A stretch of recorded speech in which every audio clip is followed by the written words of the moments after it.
자, 이번 시간에 기본이론 1강 우편 일반의 총설 관련된 내용 갖다가 살펴보도록 하겠습니다. 해당 파트에서는요, 우편의 의미 및 사업의 특성이 출제되어 있고요. 두 번째, 우편 이용관계의 법적 성질이라고 해서 통설에 따르면 사법상의 계약관계라는 부분이 있습니다. 이 부분이 나왔고요. 세 번째, 우편 사업 관련됐을 때 법률이 국내에 이제 4가지 소개가 되고 있습니다. 그때 우정사업 운용에 관한 특례법이라고 해서 여러 가지 이렇게 내용을 제시하면서 얘가 관련된 법이 뭐냐를 갖다가 물어봤다라는 거죠. 네 번째, 국제법규에 보시면은 국제특급.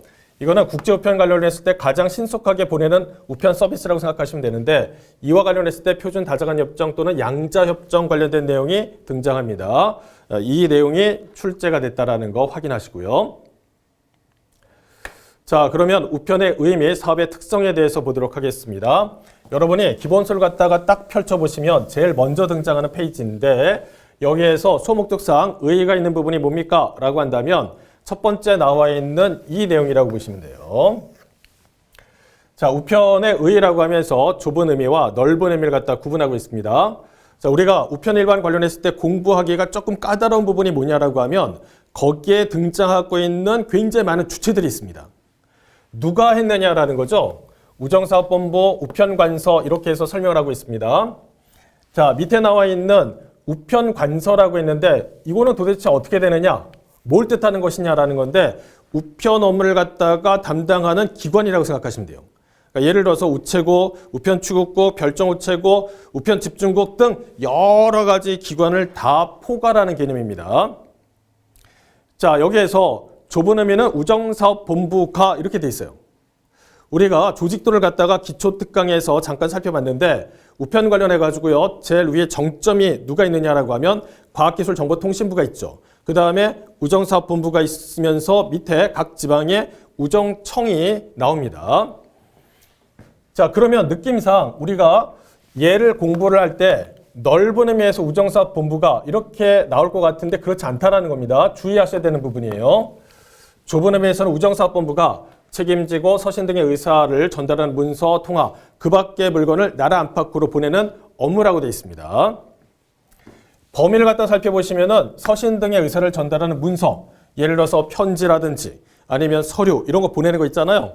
그 다음에 그 밖의 물건이라고 했으니까 우리가 소포를 보낸다라고 생각하시면 가장 쉽습니다. 이거는 편지, 그 다음에 서류 이런 것들이에요. 근데 느닷없이 통화가 등장하니까 처음 공부하실 때 굉장히 당혹스럽습니다. 돈을 보낸다라는 건데 과연 가능하냐? 예, 가능합니다. 통화 관련했을 때 어떻게 해서 보내지는 게 있냐라면 통화 등기가 있어요. 나중에 보시면. 그 다음에 민원우편도 있습니다. 민원우편은 민원 발급 수수료가 돈으로 여기에 들어가요. 민원 발급 수수료가 있는데요. 이 우편물을 갖다 보내는 데 있어서 해당 수수료 성격으로 해서 현금이 들어간다라는 겁니다. 그래서 그런 식으로 해서 통화도 보내지는 부분이 있어요. 나라 안팎으로 보낸다라고 했으니까 국내와 국제우편을 전부 다 아우르는 그런 개념이 되겠습니다. 이게 좁은 의미예요. 그 다음에 넓은 의미 관련했을 때 우편관서가 문서나 물품을 전달하거나 이에 덧붙여 제공한다라고 했을 때 덧붙인다라는 것은 부가한다, 부수한다 이런 개념으로 보시면 되겠습니다. 이걸 통틀어야되는 말이다 라고 되어 있어요. 그러니까 여러분이 소목적상 기억하셔야 될 부분이 뭐냐라고 하면 각각의 주체, 좁은 의미에서는 우정사업본부가, 반면에 넓은 의미에서는 우편관서가 이렇게 돼 있어요. 그 다음에 가급적이면 이 뒤에는 나와 있는 서술된 문장도 같이 기억하시는 게 바람직하겠습니다.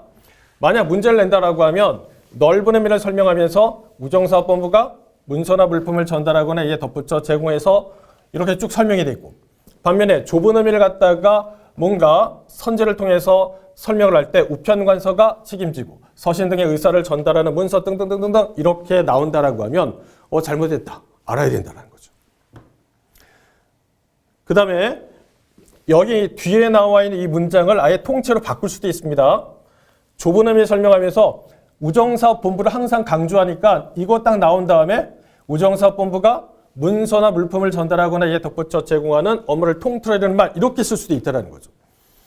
따라서 주체도 중요하고 조금 더 발전된 내용까지 기억한다라고 하면 뒤에서 서술되고 있는 이러한 문장까지도 전체 다 기억하는 게 안전합니다. 그 다음에 나번에 보시면 우편은 국민이 일상생활에서 평균적인 삶을 꾸릴 수 있도록 쭉 하면서 국가가 제공하는 기본적인 서비스라는 거예요. 그러면서 뭐라고 하냐면 보편적 우편 서비스를 제공할 것을 법령에 규정하고 있다라고 되어 있습니다. 그렇다면 보편적 우편 서비스가 뭐냐라는 거잖아요. 우리 교재를 갖다 살펴보시면 어떤 특정한 단어가 등장했을 때 관련된 정의를 구체적으로 설명한 사례가 별로 없어요.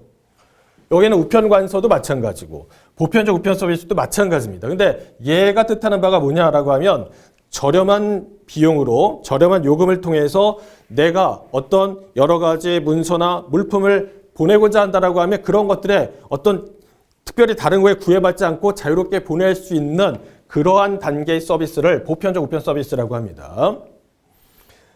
그래서 많은 나라에서 이러한 보편적 우편 서비스를 제공하고 있어요. 우리나라뿐만 아니라 미국이나 중국이나 많은 나라들이 이런 형태의 서비스를 제공할 것을 법령에 규정하고 있다.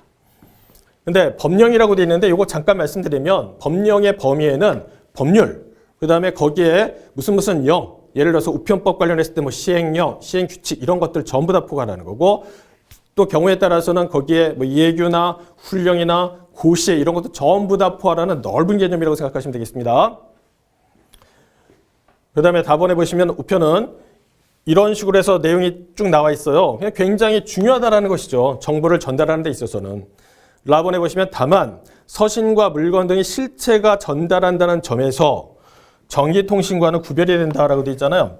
예를 들어서 어떤 의사를 전달한다라고 하면 예전에는 우편이 주된 그 역할을 했다라는 겁니다. 그런데 최근에는 여러 가지 기술이 발전함에 따라서 얘를 대체할 수 있는 수단들이 굉장히 많아졌어요. 예를 들어서 이메일을 보내거나 아니면 뭐 문자 서비스라든지 카톡 이런 것들을 통해서 충분히 내가 갖고 있는 뜻을 상대방에게 전달할 수 있다는 겁니다. 그런데 지금 얘네들과 그 다음에 정기통신과 구별되는 점은 뭐냐? 제가 편지를 보냈어요. 물건을 보냈어요. 그러면 상대방은 직접적으로 그 편지를 받거나 물건을 수령하게 된다는 거죠. 그런 점에서 얘와는 좀 구별된다라는 겁니다. 일단 여러분께서 이 해당 페이지에서 가장 중요한 포인트가 뭡니까? 라고 하면 이런 것들 기억하시고요. 나번에 나와 있는 보편적 우편 서비스를 제공할 것을 법령에 규정한다는 정도 기억하셔야 되겠습니다. 자, 이어서 우편 산업의 특성이라고 해서 가번에 보시면 정부기업이다라고 되어 있어요. 자, 그렇다면 여기에 이제 정부기업이라고 되어 있는데 과연 이제 정부기업이라는 게 뭐냐라는 거죠. 국민의 이익을 위해서 그 국민의 이익을 추구하면서 여러 가지 정부에서 출자하고 관리하고 경영하는 이러한 기업을 갖다가 여기에 나와 있는 정부 기업이다라고 생각하시면 되겠습니다. 그러면 이건 이제 정부기업 예산법에 따라서 정부 기업이다라고 되어 있단 말이죠. 그러면 정부 기업이라는 것이 우편 사업에 국한이 되느냐? 그렇진 않습니다. 이거는 뭐 양국관리라든지 조달 이것도 사실은 이 범주 안에 포함이 돼 있어요. 그러나 우리 교재에 구체적인 설명이 없으니까 아하 정부기업 예산법에 따라서 정부기업으로 우편 사업을 보는구나 이렇게만 정리하시면 됩니다. 따라서 여기에 근무하고 계시는 구성원들은 전부 다 뭐예요? 국가 공무원이 된다는 거죠. 자, 그러면 이제 단점이 뭐냐라는 건데 아무래도 정부 기업이다 보니까 일반 사기업에 비해서는 좀 달라요. 왜냐하면 일반 민간 기업에서는 오너가 중심이 돼서 오너의 의지나 여러 가지 어떤 철학 이런 것들에 따라서 사업이 진행된단 말이죠. 물론 그 안에 여러 가지 뭐 사규라든지 내부 규정이 있겠지만 그러나 정부 기업이기 때문에 사업 전반을 법령에 정하고 있다는 거죠. 왜냐하면 어떤 이 사업을 갖다 진행하는 데 있어서 거기에 장이 된다. 그 장이 마음대로 자기 뜻대로 해가지고 경영을 한다라고 한다면 여러 가지 문제가 생기기 때문에 사업 전반을 법령에 의해서 규정을 하고 있어요. 이럴 때는 이렇게, 저럴 때는 저렇게 해가지고 진행하라 라고 돼 있다는 것이죠. 그러니까 경영상 제약이 다소 따른다라고 생각합니다. 그런데 장점은 뭐냐? 적자시 다른 회계에서 지원을 받을 수 있다라고 되어 있습니다. 왜 이런 내용이 등장하느냐라고 하면 사실은 보편적 우편 서비스를 제공한다라고 되어 있잖아요.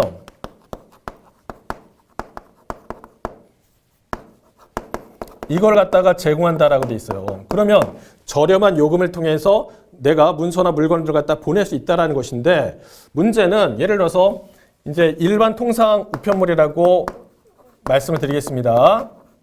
말이 너무 거창한데 처음부터 이런 것까지 너무 일일이 신경 쓰실 필요는 없겠지만 가장 쉽게 생각한다라고 하면 편지 봉투에 제가 어떤 편지 내용을 쭉 적어서 우표를 붙여가지고 보냈다라고 생각하시면 편해요. 그게 일반 통상 우편물입니다. 근데 그 요금이 어떠냐라고 하면 보통 제가 한두 장 정도 넣어서 보낸다라고 하면 그 금액이 채 500원이 안 돼요. 일반적으로는. 그러면 얘를 보냈다라고 했을 때 원가가 들어갈 것이고 그에 따른 수익이 있을 텐데 사실은 일반 통상 우편물이 우리나라 같은 경우는 워낙 저렴하기 때문에 얘네 둘을 비교한다라고 한다면 원가가 더 크다라는 거죠. 그렇다면 보편적 우편 서비스를 제공하기 위해서 적자가 나는데도 불구하고 계속 그 사업을 꾸려 나간다는 거잖아요. 그러면 걔를 지속적으로 운영을 하기 위해서는 어떻게 해야 되냐라고 하면 다른 쪽에서 지원을 받아야 된다라는 겁니다. 그렇다면 다른 쪽은 뭐가 되느냐라는 건데 금융사업에서 일부 수익이 났잖아요. 그러면 그걸 갖다가 우편 사업 쪽으로 해서 이 적자를 갖다가 메꿔주는 그런 것들이 가능합니다. 그래서 대표적으로 우체국 예금이라든지 보험이 있잖아요. 이 금융사업에서 이러한 적자 시 지원을 해주고 있다는 겁니다. 그래서 보편적 우편 서비스를 계속적으로 유지하고 계속 발전시켜 나갈 수 있도록 하고 있습니다. 나번에 보시면 우편사업의 회계제도라고 되어 있는데 이 부분도 좀 기억을 하셔야 되겠습니다. 왜냐하면 이제 독립재산제라고 되어 있잖아요. 독자적으로 수입과 지출을 갖다가 조절하겠다라는 거죠. 근데 이제 여기 특별회계라고 되어 있어요. 그럼 얘와 대비되는 개념이 뭐냐라고 하면 일반회계라는 게 있습니다. 일반회계. 일반회계라는 것은 쉽게 얘기한다면 세금을 통해서 여러 가지 사업을 진행한다라고 생각하시면 됩니다. 그런데 특별회계라는 것은 뭐냐? 특정한 사업을 추진하는 데 있어서 그와 관련된 세입, 세출을 갖다가 거기서 그 사업을 통해 가지고 얻어야 돼요. 그러니까 여러 가지 어떤 예산을 집행하는 데 있어서 제약을 많이 받는다라는 거죠. 예를 들어서 인력을 충원한다라고 했을 때 다른 정부 조직에서는 일반 회계로 해서 처리되기 때문에 세금을 통해서 그 작업을 해요. 반면에 우편사업 관련했을 때는 이러한 특별 회계를 갖다가 쓰고 있기 때문에 인원을 갖다가 마음껏 그렇게 충원하기가 좀 어려운 점이 없지 않아 있습니다. 그래서 일부 학자들은 우편사업 관련했을 때 이 부분을 조금 더 개선해야 된다. 이와 같은 형태로 해서 주장하는 경우도 있어요. 어찌됐든 우리 교재에서는 우편사업의 회계제도를 갖다 설명하면서 독립재산제, 그 다음에 특별회계 이렇게 되어 있으니까 이 부분은 꼭 기억하셔야 되겠습니다. 얘를 갖다가 일반회계 이런 식으로 해서 변경해서 문제를 내는 경우가 종종 있습니다. 그래서 밑에 보시면은 이러이러한 목적으로서 사용을 하고 있다. 그 다음에 우편사업은 정부 기업으로서 공익성과 회계상 기업성을 다 가지고 있대요. 공익성이라는 것은 조금 전에 말씀드렸던 것처럼 보편적 우편 서비스를 제공하기 위해서 저렴한 요금으로서 우편 서비스를 갖다가 진행을 하고 있다는 거죠. 그런데 기업성은 또 뭐냐라는 건데요. 이런 거죠. 정부 기업과 그 다음에 민간의 업체가 시장에서 치열하게 경쟁한다는 겁니다. 뭐냐? 민간 기업의 택배가 있잖아요. 택배. 그 다음에 우체국에서는 얘를 뭐라고 하냐면 소포라고 얘기하고 있습니다. 소포. 옛날에는 택배라는 용어를 쓰긴 했었는데 어감이 전반적으로 좋지 않다라고 해서 우체국 소포로 통일했어요. 바꿨어요. 그래서 지금 물건을 갖다가 배달한다라고 했을 때 민간 택배사와 우체국 소포가 치열하게 시장에서 경쟁을 하고 있습니다. 이게 일종의 기업성이라고 생각하시면 돼요. 그 다음에 국제우편에서도 마찬가지입니다. 국제우편에 보시면은 나중에 EMS 프리미엄 서비스가 있다라는 거죠. 이것도 우체국하고 그 다음에 국제적인 특송사가 있습니다. 특송사가 있어요. 그 업체하고 제휴를 통해서 사업을 진행한다라는 거죠. 왜 그러냐라고 하면 국제우편 관련했을 때 큰 어떤 그 국제적인 민간 특송사가 있어요. 예를 들어서 FedEx라든지 DHL이라든지 뭐 이런 데들이 있다는 거죠. 여기랑 치열하게 경쟁하기 위해서 어떻게 하냐면 우체국도 나름의 국제 특송사하고 제휴를 통해서 사업을 갖다가 확장을 하고 있습니다. 그래서 우편 사업은 굉장히 이런 독특한 부분이 있다는 겁니다. 정부 기업으로서 공익성만 추구하는 게 아니라 회계상 기업성을 다 가지고 있어서 얘 둘을 갖다 어떻게 조화를 하느냐, 그게 과제다라고 돼 있어요. 다번에 보시면 우편사업은 콜린 클라크의 산업 분류에 따르면 노동 집약적 성격이 강한 제3차 산업에 속한다라고 돼 있습니다. 콜린 클라크라는 학자가 산업을 갖다 분류하면서 크게 세 가지로 해서 나눴습니다. 제1차 산업, 2차 산업, 3차 산업을 했다라는 거죠. 1차에 어떤 내용이 들어가느냐라고 하면 이때 농업이 들어가고요. 2차 산업에 여기 제조업이라든지 건설업 이런 게 들어갔습니다. 그리고 3차 산업에 서비스업이 들어갔다라는 거죠. 그러니까 우편사업은 콜린 클라크의 산업분류표에 따르면 노동 집약적 성격이 강한 3차 산업에 들어간다라는 겁니다. 그래서 여기 나와 있는 이런 특징적인 부분, 자본 집약적 아니에요. 노동 집약적 성격이 강한 3차 산업이다. 그래서 많은 인력을 필요로 하는 사업의 성격 때문에 인건비가 큰 부담이 된다라고 했는데 연구 결과에 따르면 전체 이 원가를 구성하는 내용 중에서 결과에 따라 약간씩 차이가 있긴 합니다. 인건비가 차지하는 비중이 대략 60에서 많게는 80%까지 차지한다라는 내용이 있어요. 그래서 여기 나와 있는 것처럼 그렇게 많은 비중을 차지하고 있기 때문에 사업 경영에 있어서 큰 부담이 되고 있다라고 하고 있습니다. 제가 여기에 이제 화면에 띄워드린 내용 중에서 좀 중요하다고 생각되는 부분은 이런 식으로 해서 노란색으로 표시해 놨으니까 관련된 내용 갖다 좀 살펴봐 주십시오. 근데 노란 것만 중요한 게 아니라 다 중요해요. 다. 사실은 여기서 대부분은 다 요약된 형태로 나와 있기 때문에 상당히 다 중요하다 이렇게 보시고 특별히 노란 것들은 더 봐야 되겠다라고 생각하시면 좋을 것 같습니다. 자, 이어서 우편에 이용관계가 나와 있습니다.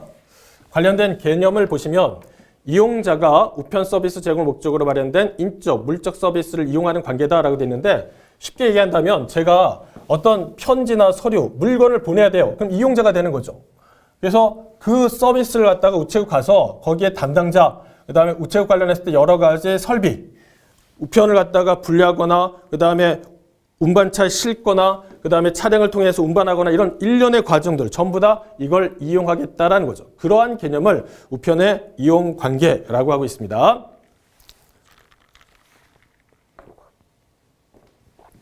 자, 여기 보시면 두 번째 사법상의 계약관계라고 했었는데 이게 예전에 문제로 해서 출제가 됐다라는 겁니다. 통설에 따르면 널리 알려진 학설에 따르면 사법상의 계약관계를 보겠다라고 되어 있어요.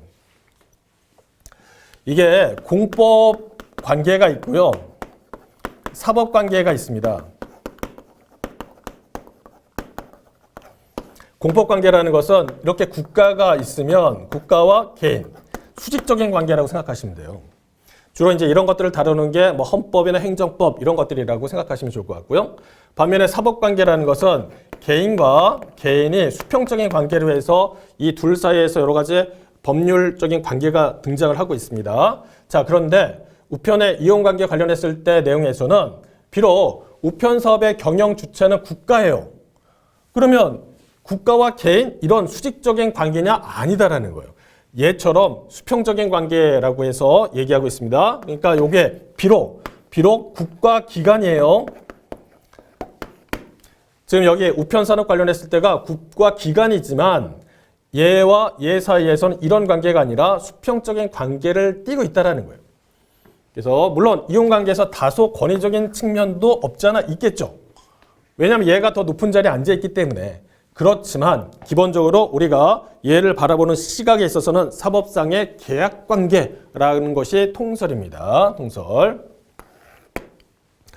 자, 이걸 알 수 있는 사례가 뭐가 있느냐라고 하면 만약에 자 제가 우편물을 보냈습니다. 근데 우편물을 갖다가 분실을 했어요.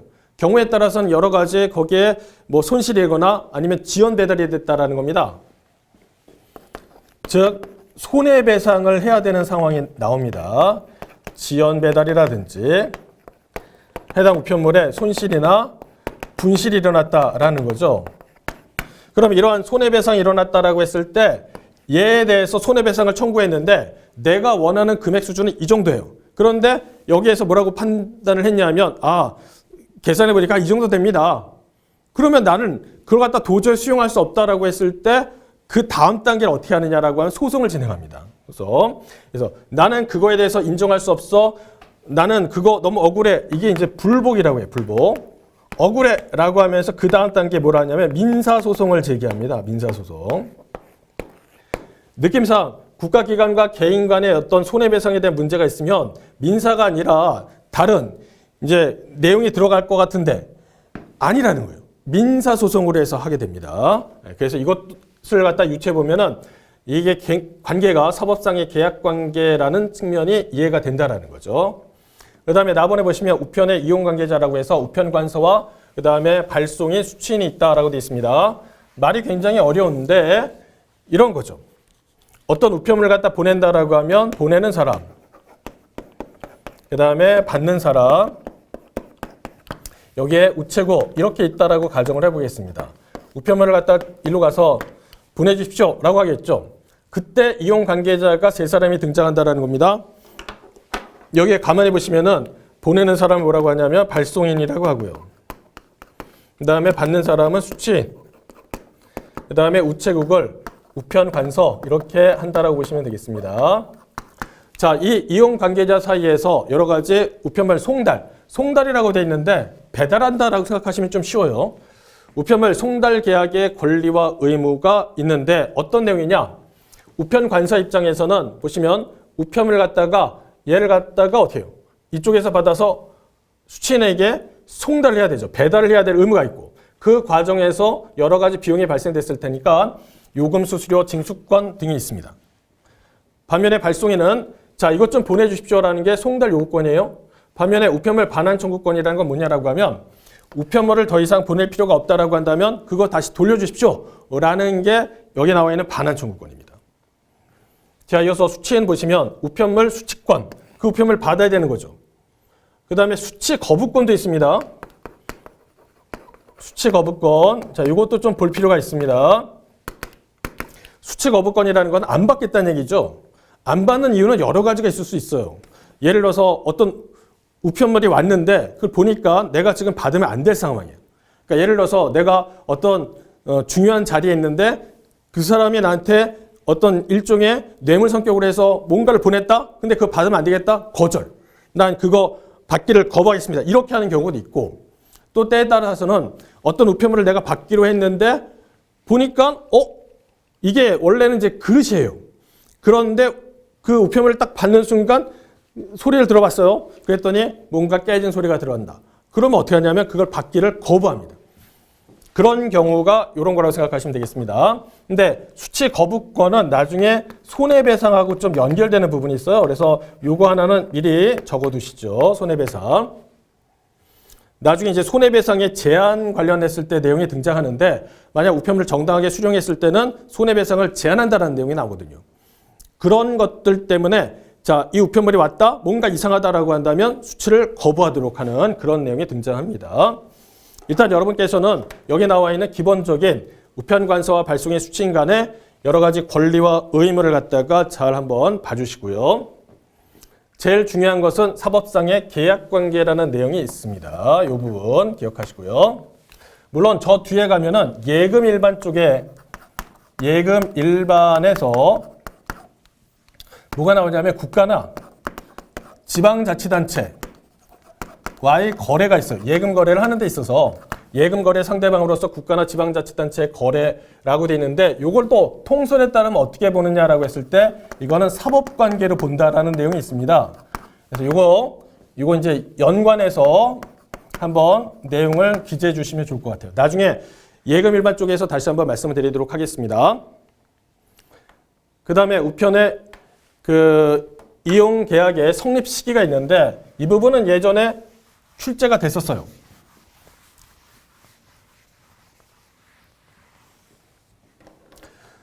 자, 여기 보시면 우체국 창구에서 직원이 접수한 때나 우체통에 넣은 때 계약의 성립 시기를 본다라고 돼 있죠. 예를 들어서 제가 어떤 우편물 하나를 보낸다라고 했을 때 그와 관련된 계약서를 쓰고 그 다음에 뭔가 계약상에 합의를 한 다음에 그리고 나서 우편물을 갖다가 붙이게 되느냐? 아닙니다. 만약 그렇게 한다라고 한다면 그 업무가 굉장히 과부하가 걸리겠죠. 우편물이라는 게 신속하고 정확하게 보내는 게 가장 주된 핵심 내용인데 이런 식으로 해서 계약서를 작성하고 뭐 한다? 한 건 한 건 보낼 때마다 그럼 너무 힘들다라는 겁니다. 그렇게는 안 해요. 그런데 왜 계약의 성립 시기가 여기에 등장하느냐? 그렇다면 의문이 생기겠죠. 이거는 결과적으로 언제 책임을 지느냐? 책임 개시 시점에 대한 내용이라고 생각하시면 됩니다. 내가 우편물을 갖다가 이런 시점을 해서 받았다라고 한다면 그 부분에 대해서 내가 책임지겠다라는 거예요. 책임을 언제 시작하느냐를 갖다가 계약의 성립 시기다라고 생각하시면 좋을 것 같습니다. 첫 번째 보시면 우체국 창구에서 직원이 접수한 때, 자, 창구 가가지고 제가 이 우편물 보내주십시오라고 해서 접수를 했어요. 그때가 이용계약의 성립 시기를 보겠다라는 거예요. 그때부터 우체국에서 내가 책임질게 라는 거죠. 반면에 제가 창구에 가지 않고 주변에 우체통이 이렇게 있다라는 거죠.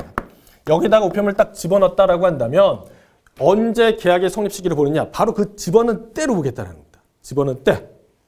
이때. 그 다음에 두 번째 보시면 방문 접수나 집배원이 접수한 경우에는 이렇게 있죠. 방문 접수라는 것은 우체국을 갖다가 제가 창구를 직접 찾아가는 게 아니라 반대로 저 있는 곳으로 해서 거기에서 찾아오는 거죠. 이쪽으로 찾아오는 겁니다. 제가 보낼 물건이 있는데 이거 해가지고 방문 접수하겠습니다 라고 한다면 그쪽에서 나를 찾아와서 접수하는 거죠. 그 다음에 집배원이 접수한 경우다라고 되어 있습니다. 우리 주변에 집배원 아저씨라고 해서 이런 우편물 갖다가 배달하시는 분들이 있잖아요. 집배원 아저씨. 자, 근데 이 집배원께서 우편물 갖다가 접수하는 경우도 있느냐라고 하면 있다라는 겁니다. 물론 우리 주변에서 흔하게 보는 사례는 아니죠. 왜냐하면 대도시 같은 경우는 주로 집배원을 대면할 일도 별로 없고 이분들은 우편물을 갖다 배달하는 업무에 집중을 하신단 말이죠. 만약 제가 보낼 어떤 우편물이 있다라고 한다면 인근에 우체국에 다 있으니까 거기에 찾아가서 접수하고 이런 과정을 거칩니다. 그런데 교통이 불편한 외지 지역 같은 경우는 거기에서 우체국을 갖다 찾아가는 것도 상당히 시간이 많이 걸리기 때문에 그렇게 하지 않고 찾아온 집배원을 갖다가 부탁을 해서 접수하는 경우가 있어요. 자, 그럴 경우다라고 한다면 영수증을 교부한 때가 계약의 성립 시기가 된다라고 되어 있습니다. 자, 이러이러한 우편물을 갖다가 제가 받았습니다라고 해서 영수증을 갖다가 준다라는 거죠. 이때가 계약 성립 시기가 된다라는 거죠. 그러니까 가급적 보면은 바로바로 이용계약의 성립 시기가 이루어진다. 왜냐하면 책임의 공백을 최소화하기 위해서 이런 작업을 한다라고 생각하시면 되겠습니다. 전부 다 바로바로 된다라는 거죠. 원래는 접수하잖아요. 그러면 그와 관련했을 때 소인하고 정리하고 뭐 이런 과정이 있어요. 그 다음에 우체통에 넣었다라고 한다면 얘네들을 수집하고 정리하고 이런 과정이 또 있어요. 그런데 그런 일련의 과정을 다 마친 후 어느 특정한 시점에서 만약에 이용계약의 성립시가 된다라고 한다면 책임의 공백 문제가 발생되기 때문에 가급적이면 이런 시간 내에 빨리빨리 이렇게 계약의 성립시기가 이루어진다라고 생각하시면 되겠습니다. 이 부분이 이제 출제가 됐다라는 거죠. 그런데 자, 2025년에 우정사업본부에서 학습자를 발표하면서 예전과 다르게 좀 차이난 부분이 뭐냐라고 하면 지금 여기 나와 있는 이 부분이 됩니다. 준등기 등에 돼 있죠. 등 집배원이 접수한 경우 접수부서 인계시가 될 수 있다라고 되어 있습니다. 예를 들어서 집배원이 접수를 했어요. 집배원이 접수를 했는데 준등기 등이라고 되어 있잖아요. 그러면 등의 범위를 어디까지 볼 것이냐라는 건데 보통 준등기, 그 다음에 등기 우편물 이 정도 보시면 되겠습니다. 자, 이런 우편물 갖다가 접수받았다라는 거죠. 그러면 얘네들은 우편물 관련했을 때 전 과정이 모든 과정이 기록 취급을 해야 된다는 겁니다. 그렇게 하려고 그러면 집배원이 비록 접수를 했지만 바로 이 시점이 되는 게 아니라 기록 취급을 하기 위해서 어떻게 하냐면 얘네들을 갖고 와요. 가지고 옵니다. 귀국한다라는 것은 우체국으로 돌아온다 이런 뜻이에요. 이러한 우편물을 갖다 접수받았다라고 한다면 우체국에 돌아와서 얘네들을 갖고 돌아와서 접수부서, 보통 일반적으로 이 접수부서는 창구를 얘기하는 겁니다. 창구의 접수부서에 얘네들을 갖다가 인계를 합니다. 넘겨줍니다. 자, 이걸 갖다가 제가 준등기와 등기 우편물을 해서 접수를 받은 겁니다. 라고 하면서 창구의 접수부서에 인계를 해줘요. 그러면 어떻게 되냐면 인계시가 이용계약의 성립시기가 된다라고 되어 있습니다. 왜냐하면 얘네들은 특별한 관리를 위해서 처리가 더 별도로 들어가기 때문에 이런 형태로 해서 진행이 된다라고 생각하시면 되겠습니다. 그래서 요 내용이 새롭게 추가됐기 때문에 이거 좀 봐주세요. 아니 새롭게 추가된 내용이 뭐 중요합니까? 난 지금 처음 공부하는데. 그렇게 생각하시는 분도 계실 수 있습니다. 근데 왜 그러냐면 예전과 다르게 달라진 부분, 그 다음에 새롭게 추가된 부분 이런 것들이 시험에 종종 나와요. 종종. 예전에 어떤 한때는 이 변경된 내용이 상당히 많이 출제된 경우가 있었습니다. 그러니까 예전에 공부하셨던 뿐만 아니라 지금 처음 공부하신다 하더라도 이렇게 변경된 내용에 대해서 제가 설명을 드린다라고 한다면 불편해하지 마시고 이 부분은 좀 더 중요하게 봐야 되겠다라고 생각하시면서 학습을 해주시는 게 필요하겠습니다. 이 부분 기억하시죠? 자, 그 다음에 이어서 1-4에 보시면은 우편사업 경영주체 및 관계 법률이라고 해서 내용이 나옵니다.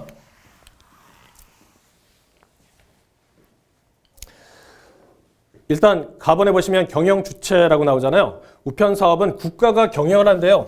근데 국가는 워낙 추상적인 존재이기 때문에 직접적인 손발이 될 만한 누군가가 그걸 대신해 줘야 된다는 겁니다. 그래서 과학기술정보통신부 장관이 관장한대요. 관장한다는 건 뭐냐? 관리하고 장악한다라고 합니다. 그런데 요 밑에 보시면은 경영주체와 소유주체를 의미한다라고 한단 말이죠. 그러면 여기서 의문이 드는 게 뭐냐라고 하면 아니 우편사업은 국가가 경영한다면서요. 그러면서 밑에서는 과학기술정보통신부 장관이 경영주체와 소유주체가 되는 건데 도대체 경영은 누가 하는 거예요? 라는 의문이 들 수도 있어요. 그러나 여기서는 너무 깊이 들어가실 필요 없고 그냥 교재에서 원래는 우편사업은 국가가 경영하는데 너무 추상적인 존재이기 때문에 직접적인 손발이 될 만한 누군가를 내세워서 걔가 전반적인 사업을 갖다 관장하도록 하면서 그와 관련된 부연 설명으로 경영주체, 소유주체라고 할 뿐이다 라는 정도로 마무리하시면 됩니다. 그래서 여기 보시면은 과학기술정보통신부 장관은 우편사업의 일부를 개인, 법인, 단체 등으로 해서 경영하게 할 수 있다라고 돼 있어요. 원래는 서신의 독점권을 내서 다른 데서는 하면 안 돼. 서신 관련했을 때는 국가가 독점을 합니다. 그러나 예외적인 경우에 있어서는 이와 같은 내용을 할 수가 있다는 거예요. 그에 관련된 사항은 따로 법률로 해서 정하고 있습니다. 그 다음에 두 번째 보시면 전국에 체계적인 조직을 갖춰서 적정한 요금의 우편 서비스를 신속하고 정확하게 제공하기 위해서 국가가 직접 경영을 하고 있습니다. 전국의 체계적인 조직이라고 되는데 전국에 걸쳐서 우편 관서가 대략 3,000개 전후로 해서 형성돼 있다라고 하죠. 그 중에서 우체국이 차지하는 비중이 대략 한 55%, 60% 이 정도 되고 나머지는 우편취급국, 별종우체국 등등이 하고 있습니다. 굉장히 저렴한 요금을 해서 우편 서비스를 갖다 제공하고 있죠. 규격 우편물의 경우에 있어서 500원이 채 안 돼요. 실제 가격을 보면은 거기에 400원, 430원, 450원 이렇게 돼 있는데 굉장히 저렴합니다. 서울에서 부산까지 우편물을 갖다가 보낸다? 그런 저렴한 비용으로 내가 이용할 수 있다는 게 굉장히 큰 이점이라는 거죠. 다른 선진국에 비해서 우리나라 요금은 굉장히 저렴한 편입니다. 자, 이번에 나번에 보시면은 우편에 관한 법률이라고 해서 내용이 나옵니다.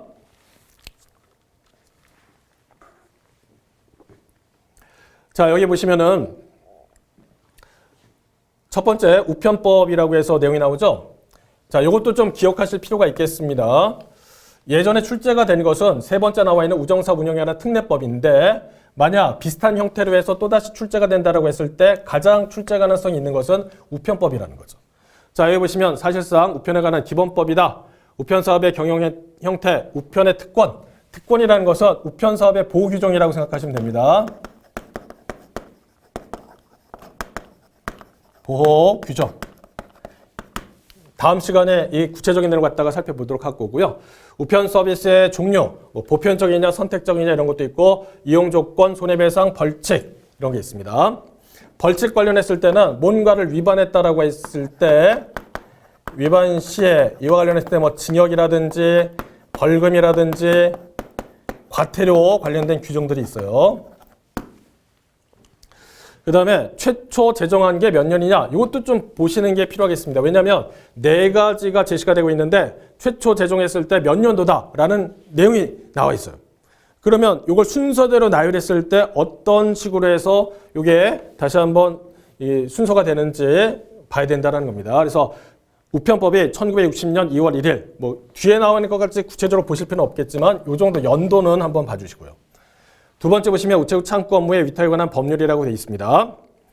자, 개인이 우편 창구 업무를 위임을 받아서 운영하는 거죠. 그러니까 사업적으로 얘를 갖다 운영한다고 생각하시면 되겠습니다. 우리 주변에 보시면 우편 취급국이라고 해서 나와 있는 경우가 있어요. 우체국이 아니라 우편 취급국이다라고 되어 있단 말입니다. 얘는 뭐냐라고 하면 보통 우체국을 가시면은 금융 업무와 우편 업무를 갖다 다 같이 보죠. 그런데 우편 취급국은 우편 업무만 봐요. 우편만. 금융은 안 보고. 자, 그다음에 밑에 보시면 우편 취급국 국민의 우체국 이용 수요를 맞추기 위해서 일반인에게 우편 창구의 업무를 위탁하여 운영하게 한 사업소다라고 되어 있습니다. 우편 창구의 업무를 위탁한 거예요. 일반인에게. 보통 보면은 자, 어떤 우편에 대한 수요는 있는데 거기다가 우체국을 개설하는 게 굉장히 좀 부담을 느끼는 경우가 있어요.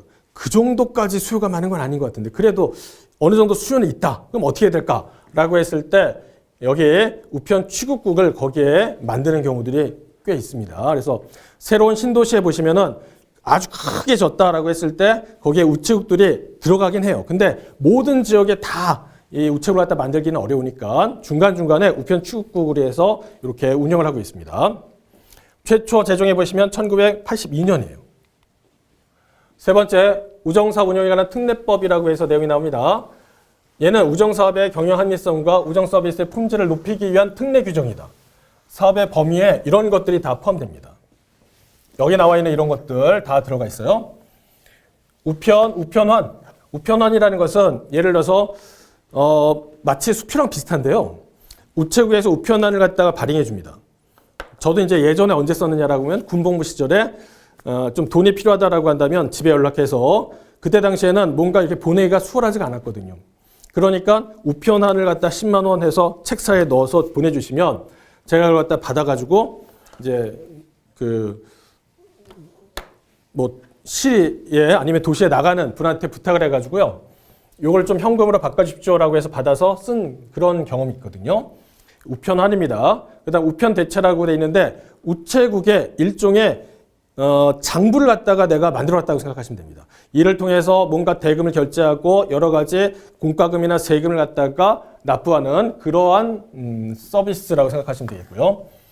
우체국 예금과 보험에 관한 사업 및 이에 딸린 조직, 인사, 예산, 경영평가, 요금 및 수수료 결정, 우정재산의 활용 등을 갖다 규정해 놨습니다. 이런 것들 관련했을 때 어떤 법에서 규정했느냐라고 하면은 우정사업 운영에 관한 특례법이라는 걸 연결해서 보셔야 된다는 겁니다. 최초 제정된 것은 1996년입니다. 네 번째 보시면 별정우체국법이라고 해서 내용이 나오는데 자, 이거는 우리나라가 1960년대 보니까 그 우편 관련했을 때 전국에 걸쳐서 뭔가 시스템을 구축을 하려고 보니까 너무 많은 예산이 투입이 돼야 된다는 거죠. 근데 돈은 없어요. 그러니까 어떻게 하냐면 여기에 개인의 힘을 빌려가지고 우체국을 갖다가 만든다라고 생각하시면 됩니다. 그래서 별정우체국 밑에 보시면 우체국이 없는 지역의 주민 불편을 없애기 위해서 국가에서 위임을 받은 일반인이 건물과 시설을 마련해서 운영하는 우체국이다라는 거죠. 이러한 우체국을 통해서 그런 지역의 우편 서비스를 갖다가 감당하게 했다라는 겁니다. 그게 별정우체국법입니다. 그래서 여기 보시면 최초 제정이 1961년이에요. 여기는 우정사업 운영에 관한 특례법에서는 1996년이고요. 그러면 가만히 보시면은 여기서 소개되고 있는 우편에 관한 법률 4가지 중에서 순서대로 나열한다라고 하면 우편법, 그 다음이 여기에 별정우체국법, 이어서 우체국 창구 업무 이태에 관한 법률, 그리고 나서 마지막에 우정사업 운영에 관한 특례법으로 해서 순서가 이렇게 배열이 된다는 겁니다. 각각의 내용에 대해서도 잘 보셔야 돼요. 별정우체국 관련했을 때는 여기에서 근무하시는 분들은 사실상 국가 공무원 아닙니다. 그렇지만 거기에 준하는 대우를 받는다라고 생각하시면 돼요. 자, 이와 관련했을 때 교재는 없지만 우편 취급국과 별정우체국 두 가지를 비교할 수 있는 내용을 간단하게 제시해 놨으니까 참고만 하시면 됩니다. 참고만. 자, 여기서 이제 중요한 포인트는 뭐냐라고 하면 우편 출국국과 별종 우체국이 있잖아요. 추가 개설을 할 수가 없어요. 그러니까 이후부터 지금은 어떻게 되냐면 별종 우체국을 새롭게 만들 수는 없습니다. 반면에 우편 출국국은 추가 개설이 가능합니다. 지금도 계속 어느 특정한 지역에 우편 수요가 있다고 한다면 우편 출국국을 계속 만들고는 있어요. 그래서 이거는 불가하고 가능하기 때문에 개설수가 이런 식으로 해서 역전이 되는 거고요. 취급 업무에 있어서는 여기서는 우편 업무만 보는 거고 반면에 별종 우체국은 일선 우체국과 동일하게 우편과 금융 서비스를 다 제공하고 있습니다. 신분에 보시면은 여기에 사업주는 개인 사업을 하는 분이에요.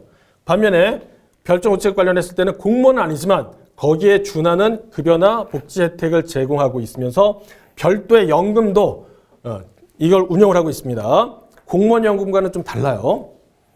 이런 내용들을 갖다 좀 참고를 해주시면 좋을 것 같습니다. 왜냐하면 우편 출국국과 별종 우체국 관련했을 때 우리 교재를 보시면은 관련된 부연 설명이 없어요. 그러니까 개념이 잘 안 잡힐 수 있어서 이런 것들을 갖다가 제시해 놨다라고 생각하시면 됩니다. 이거는 참고용이에요, 참고용. 자, 이번에는요, 국제법규에 대해서 보도록 하겠습니다. 가에 보시면 UPO 조약이라고 해서 내용이 나오죠. 자, 이거는 이제 UPO가 뭐냐? 만국 우편 연합인데 Universal Postal Union 이렇게 되어 있습니다. 여기에서 헌장이나 의정서 뭐 이런 식으로 해서 쭉 내용이 나와 있지 않습니까? 이런 것들 관련했을 때 전부 다 UPO 조약이 국제법규 안에 들어간다라는 거예요. 물론 이제 등이라고 되어 있지만 실제 교재에서는 6, 7, 8 이렇게 해서 더 나와 있습니다. 그것까지 같이 해서 보시고요. 물론 이제 여기 나와 있는 세부적인 사항까지 아실 필요는 없습니다. 그냥 제목 정도 아 그런가 보다 라는 내용으로 봐주시고요. 그 다음에 나번에 보시면 아시아태평양 우편연합조약이라고 해서 여기에 APPU 관련된 내용입니다. 이게 자 APPU라고 되어 있는데 아시안 퍼시픽 포스탈 유니언 이렇게 되어 있거든요. 첫 번째 내용 보시면 1962년 4월 1일에 창설됐다라고 되어 있습니다.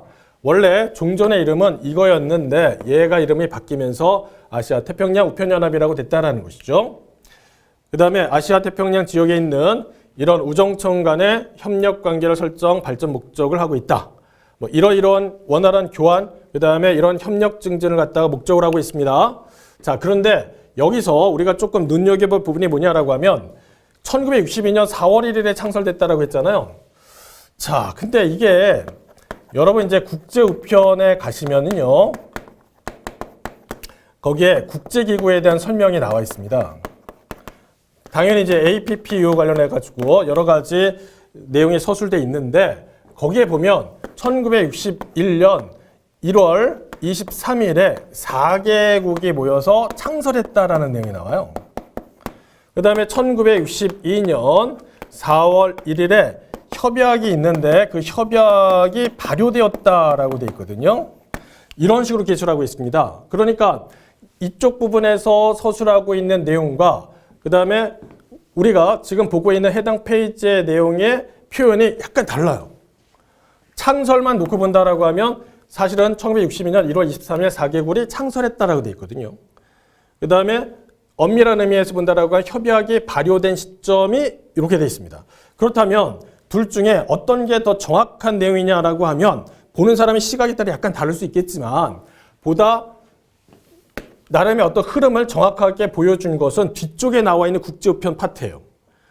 요거하고는 약간 다릅니다. 그렇다면 우리가 시험을 공부하는 데 있어서 어떤 식으로 학습해야 됩니까? 라는 건데 간혹 가다 보면은 이 내용이 일관되지 않고 약간 차이가 있는 경우가 있습니다. 그럴 때는 각각 개별적으로 내용을 봐주시는 게 안전하겠습니다. 향후에 이 부분을 갖다 좀 더 일치되도록 개선을 해야 되겠지만 뭐 그런 것들이 요원하지 않는 부분이 있기 때문에 자 이런 것들은 그냥 차이가 있다라고 한다면 나는 대로 그냥 인정을 하고 각각 구분해서 봐주시는 게 안전하다라는 거죠. 그 다음에 다번에 보시면 표준 다자간 협정 또는 양자 협정이라고 되어 있는데 국제특급 EMS가 있습니다. 요거는 국제 우편 관련했을 때 가장 신속하게 보내는 서비스라고 했었죠. 그러면 가장 신속하게 우편을 갖다 처리하기 위해서는 나도 잘해야 되지만 상대도 잘해야 돼요. 그래서 얘를 갖다 교환하기 위해서는 어떻게 되냐면 우리나라와 해당 국가 아니면 국가들 사이에서 맺은 표준 다자간 나와 상대방 그는 몇몇 이렇게 해가지고 하는 경우도 있고 그 다음에 양자협정 나와 얘 이런 식으로 해서 하는 이런 내용까지 있다는 거죠. 그래서 국제법규 안에 표준 다정한 협정 또는 양자협정 요 내용이 포함되어 있다라고 보시고 거기에서 가장 중요한 포인트는 국제특급 EMS 관련된 내용이라는 겁니다. 요 내용이 예전에 시험 문제에서 출제가 됐다라는 거죠. 자, 근데 여기 양자협정과 양해각서가 있는데 둘을 굳이 구분한다라고 한다면 얘는 법적인 구속력이 있는 거고 얘는 그렇진 않아요. 원칙적으로는. 다만 그 안에 어떤 조항에 있어서 그렇게 구속한다는 내용이 있다라고 한다면 얘도 구속력이 있다라고 합니다. 그래서 이걸 간단하게 두 가지 구분하면서 이렇게 표시해 놨으니까 참고만 하시고요. 일단 여러분께서 국제법규 관련했을 때 내용에서는 여기에 이런 것들의 대표적인 내용이 있다. 그리고 얘는 뒤에서 나오는 내용과 조금 차이 나는 부분이 있으니까 주의해서 구분해 본다. 그 다음에 UPU 조약에 여기에 세세한 내용까지 모르더라도 이런 내용이 있구나라는 것들은 조금 봐주시는 게 좋겠습니다. 자, 이번 시간에 배웠던 주요 내용에 대해서 말씀드린다라고 하면 좁은 의미와 넓은 의미, 우편 관련해서 내용이 나오죠. 각각의 주체 어떻게 된다라고 했어요? 좁은 의미에서는 우편, 여기에 우정사본부가, 넓은 의미에서는 우편관서가 이렇게 하면서 여러 가지 설명이 뒤에 나와 있었죠. 두 번째, 우편사업의 특성이라고 하면서 정부기업이다, 특별회계, 독립재산제, 제3차 산업이다 이런 것들. 우편의 이용관계 관련했을 때 내용에서 사법상의 계약관계, 우편 이용의 계약 성립 시기, 이번에 추가된 게 준두기 등 관련했을 때 내용도 같이 봐주시고요. 네 번째 보시면 우편에 관한 법률이라고 해서 우편법 등 포함해서 네 가지가 소개되고 있습니다. 각각의 법의 여러 가지 특징적인 부분까지 같이 학습을 해주시는 게 필요하겠습니다. 자, 이번 시간에 첫 번째 강의를 갖다가 설명드렸는데 보시고 할만하다 이런 느낌을 갖는 분들도 계십니다. 반대의 상황도 있을 수 있고요. 그렇지만 우리가 가만히 한번 생각해 보시면요. 우편 관련했을 때 과연 내가 예전에 학습한 적이 있었느냐? 전혀 없다라는 거죠. 우리 주변에서 관련된 교재라든지 그다음에 관련된 서적을 갖다가 접한 경험이 있느냐? 전혀 없다라는 거죠. 또한 실질적으로 내가 우편 관련했을 때 여러 가지 그런 서비스를 갖다 이용한 경험이 있느냐? 별로 많지 않다라는 겁니다. 그럼에도 불구하고 내가 들어보니까 할만하다라고 한다면 끝까지 계속해서 밀어붙여가지고 학습을 이어나가시는 게 필요하겠습니다. 처음에는 굉장히 넘기 힘든 것처럼 보여도 얘도 계속 반복하고 그다음에 보고 암기하면은 어느 순간 평지처럼 보입니다. 그때까지 포기하지 마시고 꾸준하게 학습해 주시는 게 굉장히 중요하겠습니다. 자, 이번 시간 이렇게 해서 마무리하도록 하죠. 수고 많으셨습니다.